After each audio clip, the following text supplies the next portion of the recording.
നേരം ഇരട്ടി വെളുത്തപ്പോൾ പാലാ ടൗണിൽ ഒരു റൗണ്ടാന റെഡി. സിവിൽ സ്റ്റേഷൻ ജംഗ്ഷനിലാണ് സിമന്റ് ഇഷ്ടിക ഉപയോഗിച്ച് രാത്രിയിൽ ഒരു സംഘം പൊതുപ്രവർത്തകർ റൗണ്ടാന ഉണ്ടാക്കിയത്. നേരം പുലർന്നതോടെ വാഹന ഗതാഗതം താറുമാറായി. വേണ്ടപ്പെട്ട അധികാരികളുടെ അനുമതിയില്ലാതെ സ്ഥാപിച്ച റൗണ്ടാന ചില്ലറ പണിയൊന്നുമല്ല അധികാരികൾക്ക് ഉണ്ടാക്കിയത്. ഗതാഗത തടസ്സത്തെ തുടർന്ന് പ്രതിഷേധം രൂക്ഷമായതോടെ നഗരസഭയും പോലീസ് അധികാരികളും ഇടപെട്ട് സിമന്റ് ഇഷ്ടിക മാറ്റുകയായിരുന്നു. പുലർച്ചെ മുതൽ പോലീസ് അധികാരികളും ജനങ്ങളും ഏറെ പണിപ്പെട്ടിട്ടും ഈ ഭാഗത്ത് ഗതാഗതം നിയന്ത്രിക്കാനായില്ല. സുഗമമായ ട്രാഫിക് നിയന്ത്രണത്തിനായി റൗണ്ടാന സ്ഥാപിക്കണമെന്ന അധികാരികൾക്ക് കൊടുത്ത പരാതിയിൽ ഒരു വർഷമായിട്ടും പരിഹാരം കാണാത്തതുകൊണ്ടാണ് ഇങ്ങനെ ചെയ്യേണ്ടി വന്നതെന്ന് പൊതുപ്രവർത്തകർ പറയുന്നു. 1.5 വർഷം മുമ്പോടെ സമരം നടത്തി വേറെ ഒന്നുമില്ല.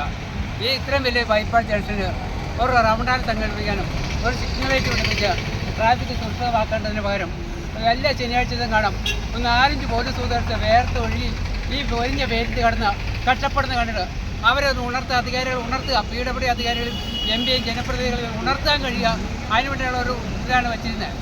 തൽക്കാലത്തേക്ക് എടുത്തു വെച്ചു. അത് ആർമി നമ്മുടെ പല മുൻ മുനിസിപ്പൽ കമ്മീഷണറാണ് രതീഷ് സാറും ഞങ്ങളെല്ലാം അവിടെ കൂടി ചെയ്തു. അധികാരികൾ ഉണർത്തുക, അല്ലാണ്ട് വെറുതെ ഉറപ്പിച്ചു അപ്പോൾ വെയിലെടുക്കുകയൊന്നും ചെയ്തില്ല.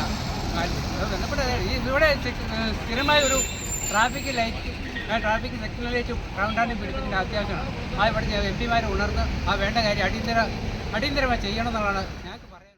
ബന്ധപ്പെട്ട ഉദ്യോഗസ്ഥരുടെ അനുമതിയോ അവരോട് കൂടിയാലോചനയോ ഇല്ലാതെ ചെയ്ത പ്രവൃത്തിയിൽ നടപടിയെടുക്കുമെന്ന് പോലീസ് അധികാരികളും വ്യക്തമാക്കി. പാല രാമപുരം റോഡിൽ നിന്ന് ടൗണിലേക്കും ടൗൺ റോഡിന് സമാന്തരമായ ബൈപ്പാസിലും സിവിൽ സ്റ്റേഷൻ റോഡിന് മുൻവശവും വൻ ഗതാഗത കുരുക്കാണ് അനുഭവപ്പെട്ടത്.